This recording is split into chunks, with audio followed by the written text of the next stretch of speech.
오늘 이 시간에는 우리들의 교회가 오후 예배 시간을 통해서 진정한 부자, 그러니까 그리스도인의 재정관과 관련하여서 말씀을 나누고 있습니다. 오늘 제목 같이 한번 읽어봅시다. 시작. 빚을 해결하기. 예, 오늘 이 시간에는 빚을 해결하기라는 제목으로 같이 은혜를 나누겠습니다. 모든 빚을 인정하고 적합하게 해결하는 그 방법을 알려드리겠습니다. 나는 빚이 없다. 빚 없는 분 계세요? 우리 집밖에 없습니까? 예. 황 목사는 빚이 없습니다. 예.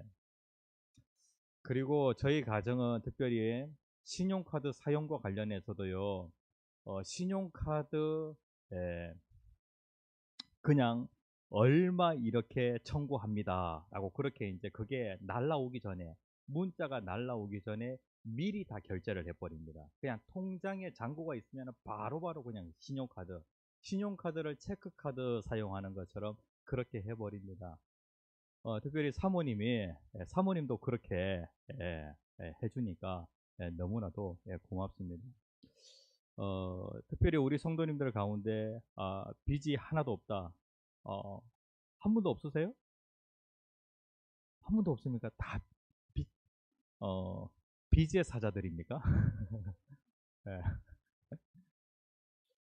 예, 예, 빚의 노예. 예, 예. 그래, 나는 예, 하나님의 하나님의 종이면서 그리고 빚의 종이다라고 하는 그런 마음으로 살아가시는 것 같아요. 우리들의 교회를 개척하면서 특별히 우리들의 교회의 재정의 원칙과 관련하여서 우리들의 교회의 수입은 한 10% 정도는 밖으로 흘러가도록 한다라고 하는 그러한 재정 원칙. 그 다음에 또 한 가지 대출을 받지 않는다라고 하는 그런 원칙을 가지고 있었는데 그 원칙을 14년 동안 지키려고 노력을 많이 했습니다. 예, 우리가 대출을 받았던 기억이 별로 없는 것 같아요. 태양광 한다고 하면서 그때 예, 대출 잠깐 했는데 그것도 1년 만에 상환이 1년이 아닌데 1년 만에 그것도 그냥 바로 다 갚아버렸어요. 예? 그러니까 이제 태양광 활부 그런 개념인데 그것도 그냥 다 갚아버렸어요. 그래서 우리들의 교회가 대출 없이 이렇게 쭉 진행해 오는데 성도님들 가정은 다 대출을 받아서 건축을 하였습니다. 그런데 교회를 건축하는 그 과정에서 야 이제는 대출을 받을 때가 온 것 같다. 예? 그러면은 하나님께 이렇게 기도합니다. 하나님 대출 받아야 하나요? 라고 그렇게 하나님께 물어봅니다. 그러면은 하나님께서 어떻게 하시냐면은 이번에는 정말 안 됩니다. 우리들의 교회가 교육관을 지으려고 하는데 대출 없이 이거 안 됩니다. 그리고 대출을 받는다고 할지라도 우리들의 교회 현재 재정 상황으로는 충분히 갚아 나갈 수 있습니다. 하나님 이제 대출을 받아야 될 것 같습니다. 라고 그렇게 하니까 가계 대출은 되는데 교회 대출이 다 막히도록 하나님 그렇게 만들어 버리신 거예요. 가계 대출과 관련하여서 부발농협에서 거래했던 그 과장님이 계시는데 그분이 얘기를 하시는 거예요. 참 상당히 잘해 주셨거든요. 그런데 농협에서 정책적으로 교회 대출을 지향한다 라고 그렇게 한 거예요. 왜냐하면 코로나 이후에 문 닫는 교회들이 너무나도 갑자기 많이 생겼어요. 그래 교회 대출 절대로 해주지 말래요. 예. 그런 상황에서 대출 없이 쭉 진행을 하는데 처음에 우리들의 교회가 기초하고 딱 철골 들어갈 수 있는 그 정도밖에 재정이 없었어요. 그러면은 하나님 주신 것만큼 건축 진행한다.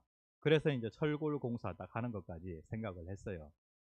그리고 이제 뭐 판넬을 붙인다거나 그다음에 창호를 넣는다거나 이런 부분과 관련해서는 전혀 생각지 않았죠. 그런데 하나님께서 기적 같은 그러한 그 방법으로 우리들의 교회의 필요를 채워주시는 거예요. 하나님은 욕심을 채워주시는 하나님은 아니시지만은 필요는 채워주시는 하나님이에요. 하나님께서 필요를 어떻게 채워주시냐면은 제주도에 있는 그 세순교회 그 무렵에 우리 교회가 한 것이 무엇이냐면은 그러면 우리가 할 수 있는 거 한번 해보자. 동전 모으기를 했어요. 동전으로 성전 건축해보자라고 그렇게 했는데 이 내용이 다른 그 교회들에게 이야기로 전해지게 되어집니다. 우리 교단에 이런 교회가 있다. 동전 모아가지고 교회 짓겠다고 하는 교회 있다. 라고 하는 그런 그 이야기가 퍼지게 되어지면서 제주도에 있는 세송교회 목사님의 감동이 있었습니다. 그래가지고 우리 교회가 영종도에 하늘사랑의 교회에 이자도 3년 동안 내주고 그렇게 했는데 우리들의 교회에 헌금하자. 그렇게 해서 한 1,000만 원 정도 헌금이 들어왔습니다. 그리고 나니까 그 교회의 한 여 집사님이 마음에 감동이 있어가지고 500만 원은 다시 또 헌금이 들어왔어요. 그리고 나서 얼마 안 있어서 울산에 있는 그 상광교회라고 하는 그 교회에 이름은 밝힐 수 없다. 한 성도님이 500만 원 헌금을 하겠다고 그렇게 한다. 거기도 어떻게 되어지냐면은 동전으로 성전 건축 이 얘기를 듣고요. 마음에 감동이 생긴 거예요. 그래가지고 그 집 우리들의 교회를 개척 초창기부터 계속해서 후원하였던 조현정 집사님이라고 계십니다. 우리들의 교회의 얘기를 듣고 아이들에게 동전으로 성전 건축 그 부분과 관련하여서 얘기를 했어요. 그래가지고 그 집 아이와 그 다음에 이제 또 이 조현정 집사님이 전도한 김현정 집사님이라고 있어요. 이 사람이 전도해가지고 집사가 됐어요. 김현정 집사라고 있는데 나이가 비슷해요. 친구예요. 그래 친구가 친구를 전도한 거예요. 그래 열심히 울산에 있는 그 교회를 잘 섬기고 있는데 자녀들이 믿음 안에서 이렇게 신앙생활을 하다 보니까 서로 자녀들끼리 경쟁이 생긴 거예요.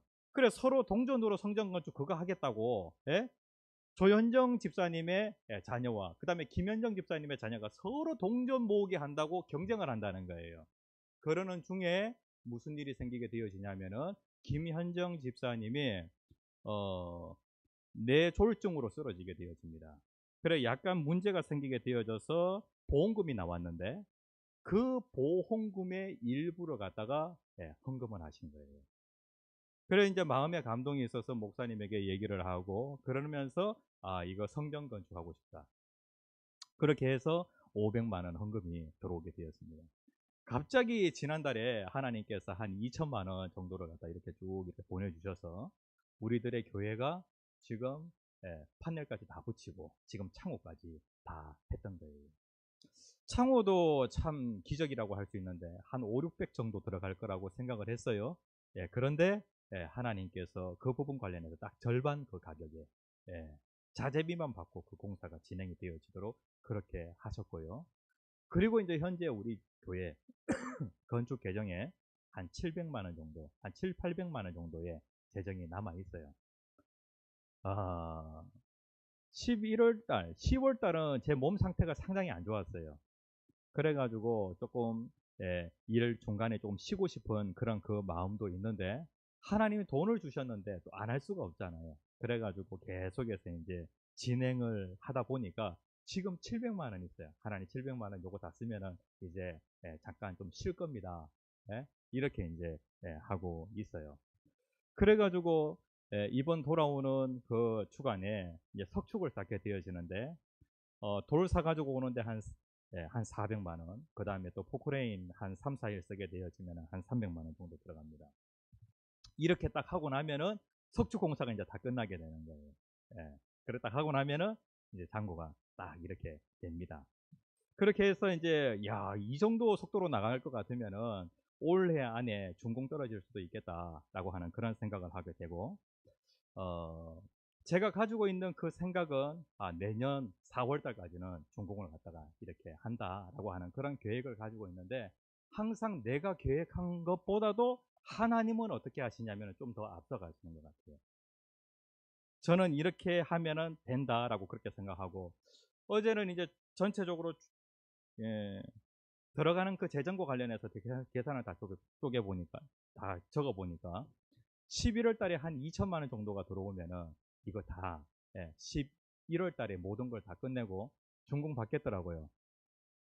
그런데 안 들어올 것 같다 싶은 생각이 드는 거예요. 그러니까 하나님이 우리 지금 11월 달 지금 사는 거 아니잖아요. 11월 달에 하나님 또 어떻게 역사하실지 그건 잘 모르겠어요. 이제 이렇게 진행이 되어 가고 있습니다. 그리고 이제 또 저게 이제 준공이 떨어지잖아요. 예? 외장재, 내장재 다 안 할 거예요, 일단은. 예, 빨리 준공을 떨어뜨릴 거예요. 준공을 딱 떨어뜨리고 나면은 저 건물을 담보로 해서 예, 대출이 나옵니다. 그런데 이제 제가 10월 초에 교육자 회의를 갔다가 올라오는 길에 어떤 얘기를 듣게 되어지냐면은 부산은행장님이 부산에서 성시화 운동이 있었는데 그 집회에 참여하고 참 은혜를 받으셨어요. 그래가지고 부산 지역에 있는 교회들 이자를 갖다가 좀 낮춰주겠다. 그래서 3.7%로 다 대출을 해주겠다. 그렇게 된 거예요. 그러다가 전국에 있는 교회를 좀 확대해 보자. 그렇게 해가지고 우리 교회도 대출을 받으려고 하면은 3.7%에 받을 수가 있어요. 그러니까 이제 제가 이제 하나님께 하는 거예요. 하나님 이제 대출 받아야 됩니까? 예?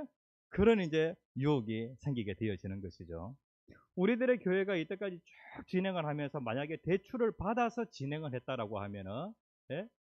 우리가 지금 대출 없이 여기까지 왔잖아요. 더 이상 우리가 갚아야 될 이자가 없어요. 예? 그런데 만약에 대출을 받아서 진행을 했다라고 그렇게 한다고 하면은 이만큼 진행했겠는가? 결국에 우리는 이자만 지불하지 원금은 갚지 못하게 될 것이다 라고 하는 그런 생각을 해보게 되어집니다. 오늘 이 부분과 관련하여서 빚이 어떠한 그 실체를 가지고 있는지 우리가 좀 살펴보았으면 좋겠어요. 잠언 22장 7절에 있는 말씀입니다. 같이 읽겠습니다. 시작. 부자는 가난한 자를 다스리고 빚진 자는 체주의 종이 되느니라. 빚진 자는 빚을 준 자의 종이 되느니라. 그렇게 말씀을 하고 있어요. 우리가 빚을 짓게 되어지면은 자연스럽게 빚을 준 자의 종이 되어집니다. 이 부분이 무엇과 관련이 되어 있냐면은 창세기 3장에 나오는 선악과 사건과 연결이 되어 있습니다. 로마서 13장 8절에 있는 말씀 같이 한번 읽어봅시다. 시작. 피차 사랑의 빚 외에는 아무에게든지 아무 빚도 지지 말라. 성경이 이렇게 얘기하고 있어요. 빚 지는 것이 죄는 아니에요. 그런데 빚을 지고 빚을 갚지 않는 것은 죄입니까? 예, 죄예요. 예? 그런데 우리가 빚을 지게 되어지는 그런 유혹에 넘어가게 되어지면은 빚을 갚지 못하는 그러한 악인이 되어질 가능성이 상당히 크다는 거예요. 그래서 하나님께서 우리에게 이렇게 말씀을 하시는 것이죠. 빚 지는 게 죄는 아니에요. 빚 지고 빚 안 갚는 게 죄인데 빚을 졌으면은 빚 갚는 것이 정말로 쉬워요, 어려워요? 어려워요. 이자는 내가 갚아 나갈지 모르지만은 원금을 갚는다라고 하는 것이 정말로 어렵다는 거예요. 자, 빚의 실체에 대해서 한번 살펴봅시다. 네? 오늘 우리가 읽은 학개서 1장 5절에서 6절까지 말씀에 보면 하나님은 우리의 삶 가운데 풍성히 주시는 분이에요? 부족하게 주시는 분이에요? 예? 예. 가장 정확한 말은 적당하게 주시는 분이에요. 하나님은 우리의 삶 가운데 적당하게 주시는 분이세요. 그런데 항상 하나님이 주시는 것은 풍성하죠. 그런데 우리의 삶 가운데 부족하게 살아가는 것은 무엇이냐면은 그 부분과 관련하여 내가 정말로 가난하다, 궁핍하다라고 한다면은 나의 행위를 한번 살펴봐야 한다는 거예요. 내가 지금 재정과 관련하여서 어떻게 살아가고 있는가 내 행위를 한번 살펴보라는 것이죠. 하나님이 풍성하게 주셨는데 왜 나는 궁핍할까?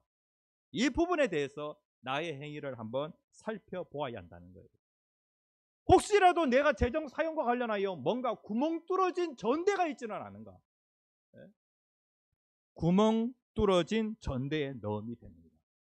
구멍이 뚫린 그 주머니에 돈을 자꾸 집어넣어 버리십시오. 그러면 어떻게? 줄줄 새요.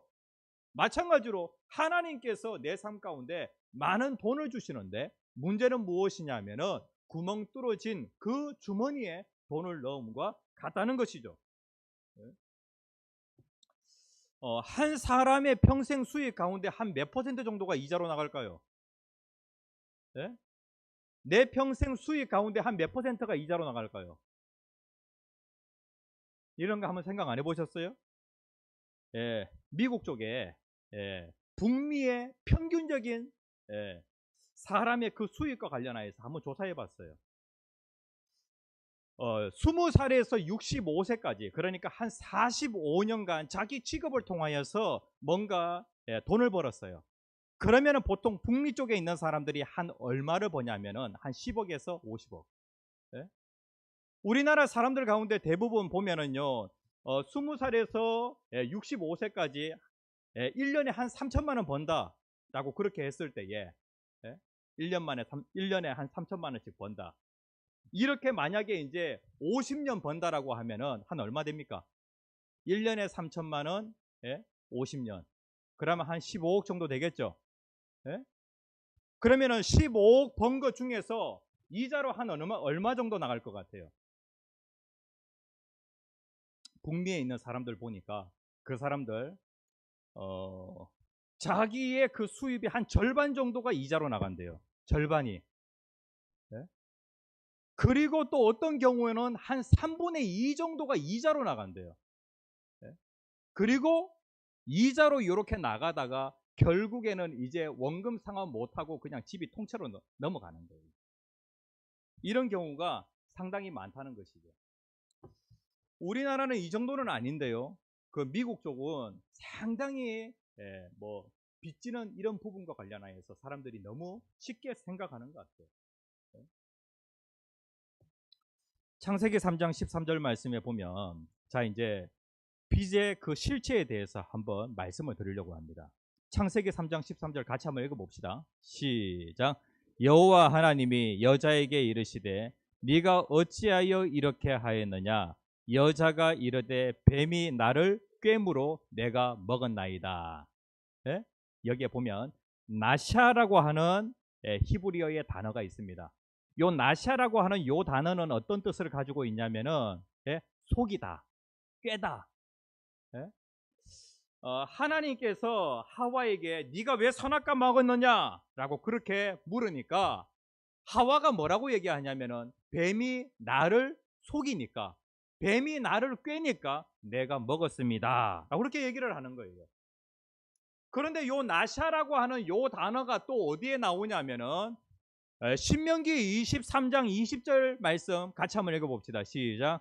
타국에게 내가 구워주면 이자를 받아도 되거니와 내 형제에게 구워주거든 이자를 받지 말라. 그리하면 내 하나님 여호와께서 내가 돌아가서 차지할 땅에서 내 손으로 하는 범사에 복을 내리시리라. 여기에 보면 이자라고 하는 단어가 나와요. 그러니까 이스라엘 사람들은 이방인들에 대해서는 돈을 갖다가 구워주고 이자를 받을 수가 있어요. 그런데 같은 유대인 그 동족끼리는 돈을 빌려주었으면 이자를 받지 마라. 하나님이 그렇게 말씀을 하시는 거예요. 예? 그런데 그 이자라고 하는 요 단어 있잖아요. 나샤라고 하는 요 단어가 두 가지의 뜻을 가지고 있는데, 속이다, 꿰다라고 하는 뜻이 있고요. 그 다음에 또 이자를 받고 빌려주다 라고 하는 그런 뜻이 있어요. 그러면은 이자를 받고 빌려주는 것, 이것이 결국에는 뭐 하는 것이라는 거예요? 속이는 것, 꿰는 것이라는 거예요. 이 뱀이 하와에게 유혹을 하면서 꿰입니다. 속이는데, 네가 이 선악과 따먹으면은, 이 선악과 이것을 먹으면은 네 눈이 밝아서 하나님같이 된다라고 하면서 속이는 거예요. 그래가지고 그 하와가 그 속임에 넘어가서 그 선악과를 따먹었죠. 그러니까 이 하와가 이제 누구의 종이 되어집니까? 사탄의 종이 되어지는 거예요. 그렇죠. 그 속임에 넘어가서 사탄의 종이 되어진 거예요. 특별히 이 빚이라고 하는 것이 무엇이냐면은 빚 준 자가 돈을 빌려주게 되어집니다. 빚을 주는 자가 돈을 빌려주게 되어지죠. 그렇게 되어졌을 때 어떻게 되어지냐면은 결국에 이것이 속이는 것이 되어지는데, 이자를 계속해서 이렇게 지불하잖아요. 결국에는 어떻게 되어지냐면은 제가 1억을 빌려가지고 그거 20년 상환하면은 그거 1억만큼 나온다라고 그렇게 얘기했죠. 이렇게 되어지는데 어떻게 되어지냐면은 결국에 그 이자만 갚고 원금은 갚지 못해요. 그래 이제 오늘도 이 설교를 갖다가 준비하기 전에 젊은 부부에게 한 얼마 정도 이자를 얼마 정도를 빌렸냐고 하니까 한 4억 정도를 빌렸다 그러더라고요. 예. 그리고 금리는 한 어느 정도 되어지냐면은 2% 정도 되어진대요. 예. 젊은 부부니까. 그리고 이제 이거 갖다가 몇 년 상환하냐면은 40년 상환을 합니다. 이렇게 되어지면은 결국에 어떻게 되어지냐면은 4억 빌렸잖아요. 그러면은 이자도 4억이에요. 그러면은 내가 갚아야 될 돈은 얼마냐면은 8억이 되어지는 겁니다. 예. 그러니까 내가 저축을 해가지고 4억을 갖다가 이렇게 4억으로 집을 샀으면은 이게 자기께 되어지는데 내가 먼저 대출을 받아가지고 집을 사게 되어지면은 내가 얼마를 갚아야 되냐면은 8억을 갚아야 되는 거예요. 그래 결국에는 내가 8억을 갚을 만한 그게 되어지지 않으면 결국에 그 집은 그 사람에게로 넘어가게 되어집니다.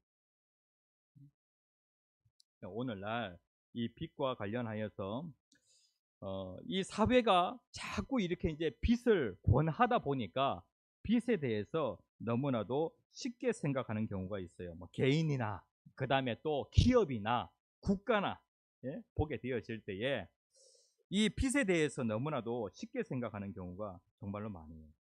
그래가지고 오늘날 사람들이 그래요. 내가 많이 벌기는 정말 많이 버는 것 같은데 남는 게 없다고 그렇게 얘기를 해요. 왜냐하면 대부분이 다 어디로 나가냐면은 빚 갚는 데 다 나가기 때문에 이자로 나가기 때문에 그러하다는 거예요. 모기지라고 하는 그 단어가 있죠.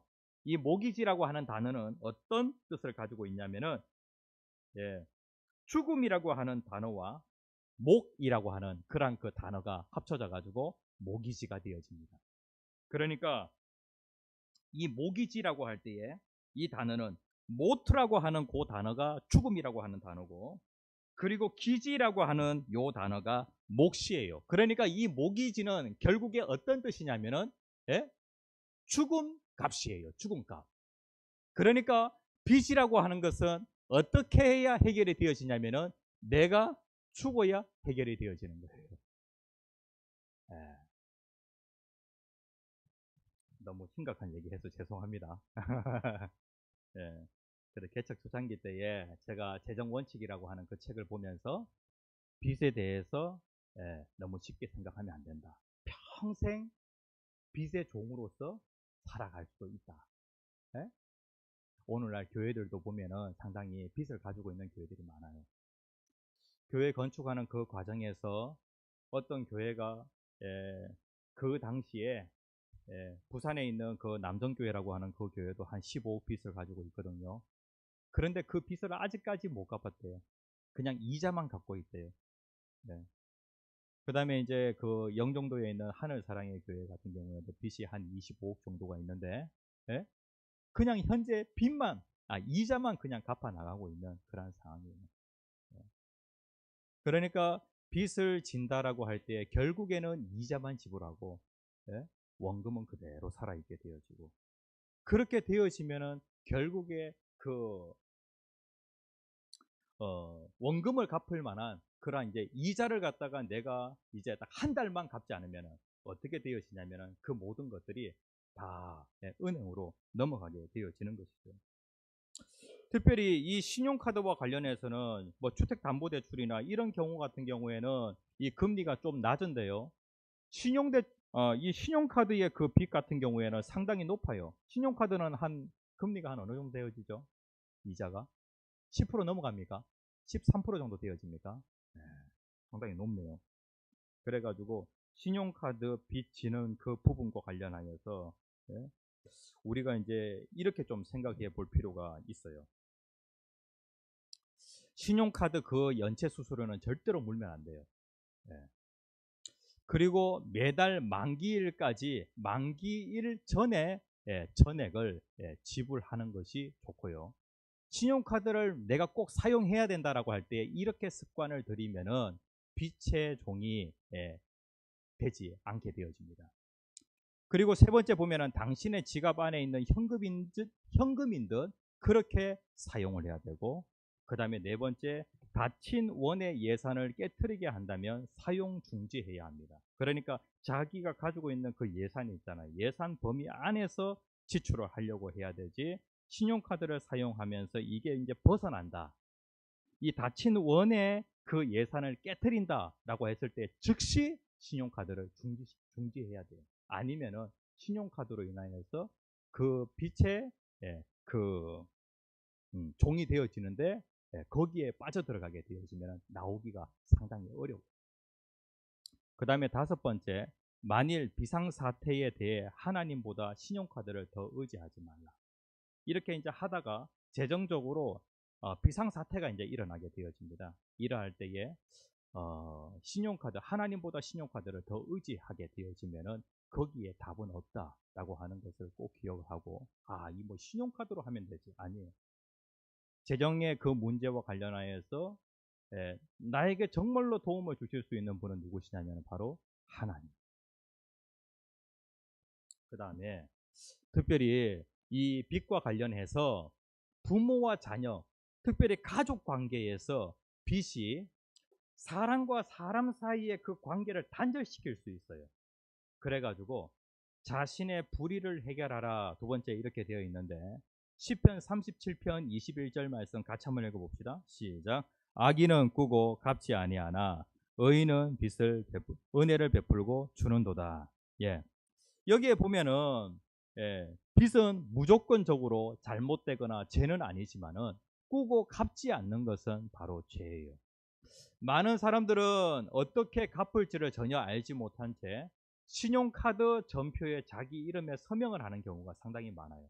그러니까 내가 신용카드의 그 전표에 서명을 할 때에 내가 어떻게 갚아야 될지 그 부분을 갖다가 생각을 하고 그 서명을 하라는 거예요.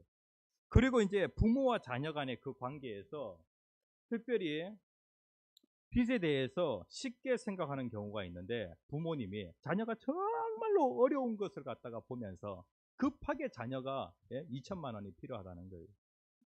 그럼 어떻게 해야 돼요? 예? 이제 부모님이 자녀에게 빚을 주게 되어지죠. 예? 이제 빚을 줍니다. 그러면서 뭐라고 얘기해요? 빚을 줄 때에 이렇게 얘기하면서 빚을 주면 안 된다는 거예요. 갚을 수 있을 때 갚아라. 예? 그러면은 언제 갚을 수 있을 때가 옵니까? 없어요. 예? 돈을 빌려 가게 되어지면은 갚을 수 있는 때는 안 와요. 예. 그런데 부모님이 갚을 수 있을 때 갚아라라고 그렇게 이제 얘기를 하게 되었습니다. 아직까지는 부모님과 자녀 간의 그 관계에 있어 가지고 아직 단절까지는 아니에요. 아직 관계는 좋아요. 그런데 빚준 자와 빚진 자가 그 관계가 이게 오랫동안 지속이 되어지잖아요. 그러면 어떻게 되어지냐면은 자연스럽게 관계에 단절이 오게 되어집니다. 돈을 빌려준 사람과 꾼 사람의 그 관계에서 빚이라고 하는 것은 영향을 주게 되어 있어요. 예? 그러면서 하루는 자녀의 그 가정이 이제 여름 휴가철을 맞아서 저기 이제 베트남으로 가족 여행을 간다는 거예요. 예? 그러니까 이제 한 얼마 정도 돈이 드냐면은 한 200만 원 정도 돈이 드는 거예요. 그러면은 이제 부모님 입장에서 어떻게 생각하냐면은 우리 빚은 단 10만 원도 안 갚으면서 어떻게 휴가 갈 돈 200만 원은 있단 말인가 라고 하면서 이러한 분노가 일어나요. 왜? 그러니까 빚은 반드시 관계에 영향을 주게 되어지는데, 그 빚이 계속 남아있게 되어지면은 그 자녀의 그 가정에 그 행동하는 그 모든 사건 하나하나를 가지고 무엇과 연결을 시키냐면은 빚과 연결을 시키는 거예요. 그러면은 부모와 자녀 관계에 있어 가지고 급하게 자녀가 2천만 원이 필요하다 그러면 어떻게 하는 게 좋겠습니까? 예? 어떻게? 안 줘요? 예, 예. 오히려 그 돈 때문에 사람 잃어버리는 경우가 있어요. 자식 잃어버리는 경우가 있어요. 자식과 이 점점 관계가 멀어지는 수가 있어요. 2천만 원 때문에. 예? 이러한 때에 어떻게 하냐면 항상 돈을 갖다가 이제 뭔가 도와줘야 될 그런 상황 가운데 예? 지혜롭게 자녀를 돕는 방법이 있어요. 그게 뭐냐 하면은 첫 번째, 하나님께 의견을 물어보는 거예요. 예? 하나님, 지금 자녀가 급하게 지금 병원에 입원해가지고 2천만 원이 필요한데 하나님, 이는 어떻게 해야 됩니까? 하나님께 의견을 물어보는 거예요. 그 다음에 이제 돈을, 부모와 자녀 간의 그 관계니까 어떻게 하는 것이 하는 또 방법이 있냐면 돈을 그냥 선물로 주는 그런 그 방법이 있어요. 예? 이렇게 되어지면 이제 갚을 필요는 없죠. 예? 그냥 이제 은혜롭게 이렇게 이제 하는 것이죠. 그런데 이 돈이 부모님에게는 꼭 이제 있어야 될 돈인 경우가 있어요. 지금은 당장 필요하지는 않지만은 꼭 있어야 될 그런 그 돈인 경우가 있어요. 이런 경우에는 어떻게 하냐면은 돈을 갖다가 이제 빌려줄 때에 예? 이스라엘 백성들도 동족 간에는 이제 그 이자를 받지 않았으니까 그러면 원금만 이렇게 갚도록 그렇게 해라. 그런데 직업 조건과 관련해서 이렇게 원금을 갚아 나가도록 하라라고 하는 것을 갖다가 제시하는 것도 좋은 방법이에요. 그런데 이 기간이 분명히 빚준 자와 빚진 자 이 관계가 형성이 되어 있는데 이 관계가 너무 오래 지속이 되어지잖아요. 관계가 단절이. 그러니까 빨리 그 원금을 갖다가 갚으려고 하면은 이자를 받으면은 그 원금을 갚기가 원금을 갖다가 다 갚기가 상당히 어렵겠죠. 그러니까 이자는 받지 않고 원금을 이런 형식으로 상환을 하라고 지급 조건을 갖다가 제시하면서 이렇게 하면은 이것을 빨리 갚을 수 있겠죠. 2천만 원은. 이런 형식으로 가는 것이 좋겠다. 이제 이 책에 이제 그렇게 나오더라고요. 이미 돈을 갖다가 줬어요. 아무것도 모르고. 이 말씀을 갖다가 좀 들었으면 좀 지혜롭게 했을 텐데 이미 자녀에게 2천만 원을 내가 빌려준 그런 상태에서 자꾸 돈 없다고 하면서 내 돈 2천만 원은 갚지도 않으면서 쓸 건 다 쓰고 그리고 가전제품 바꾼 건 다 바꾸고 이렇게 한다고 해가지고 막 부모님의 지금 마음이 지금 못마땅해 있는 그런 상황이에요. 그러면 어떻게 해야 될까요? 이미 돈을 지급 조건 없이 빌려 주었다면 어떻게 해야 돼요? 하나님 앞에서 그 불의를 회개하는 거예요. 하나님, 내가 이 부분에 대해서 전혀 생각하지 않고 이 부분을 갖다가 그냥 빌려 주었습니다 라고 그렇게 하나님께 회개하고, 두 번째, 다친 원을 보고 지급 계획을 세웁니다. 이제 네가 보니까 원금과 관련하여서 그냥 이렇게 이제 선물로 줬다고 하든지 아니면은 지급 조건을 갖다가 지금 이제 제시하든지 그렇게 해서 이 기간이 더 길어지지 않도록 그렇게 하는 것이 좋다는 거예요. 자, 마지막 세 번째. 자, 빚을 해결할 수 있는 길이 있을까요, 없을까요? 세 번째, 이제 빚을 해결하라. 만몬은, 이 사탄은 계속해서 우리의 삶 가운데 어디에 초점을 맞추도록 하냐면 사탄은 결국에 우리를 자기의 종 삼으려고 해요. 그렇죠? 빚에 종되어서 사탄이 시키는 대로 그렇게 하기를 사탄이 원한다는 거예요.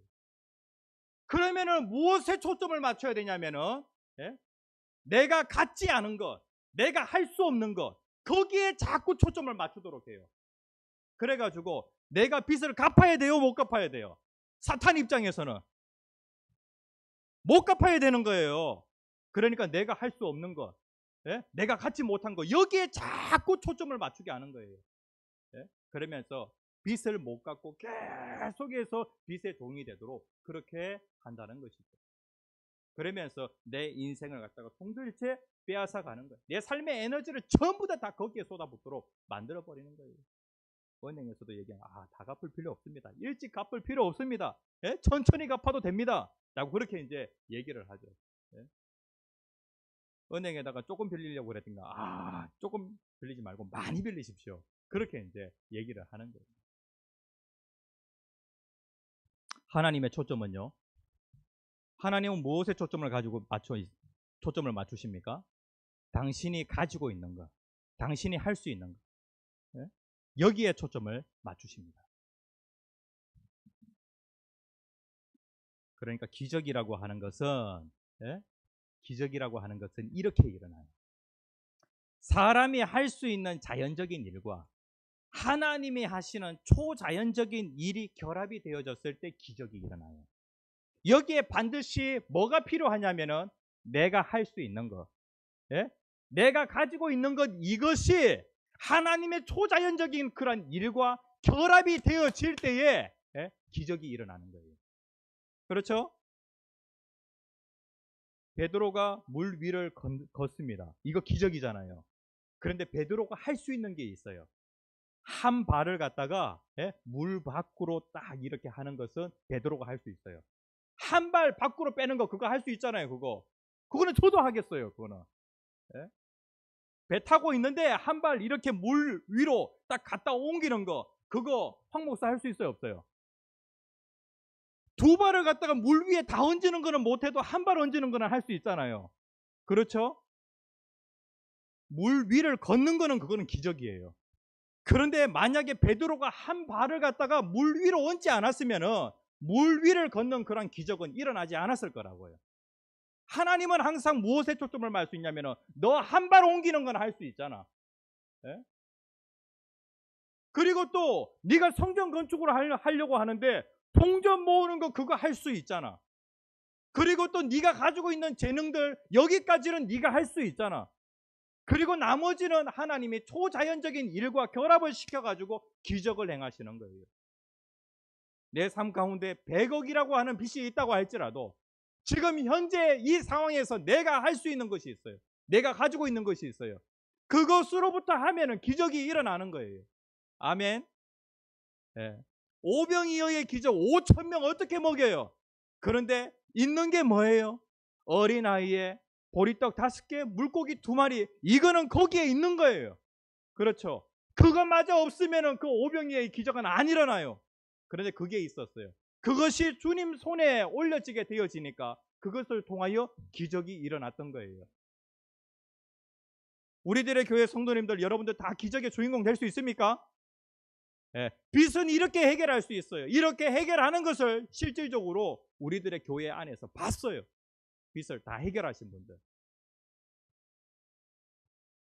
그래서 하나님, 내가 불의하게 빚을 졌던 그런 부분들과 관련하여 하나님 회개합니다. 용서하여 주시옵소서. 이제는 하나님, 내가 가지고 있는 것, 이것과 하나님이 하실 수 있는 이 일이 합쳐져 가지고 이 빚을 다 해결하기를 원합니다. 예?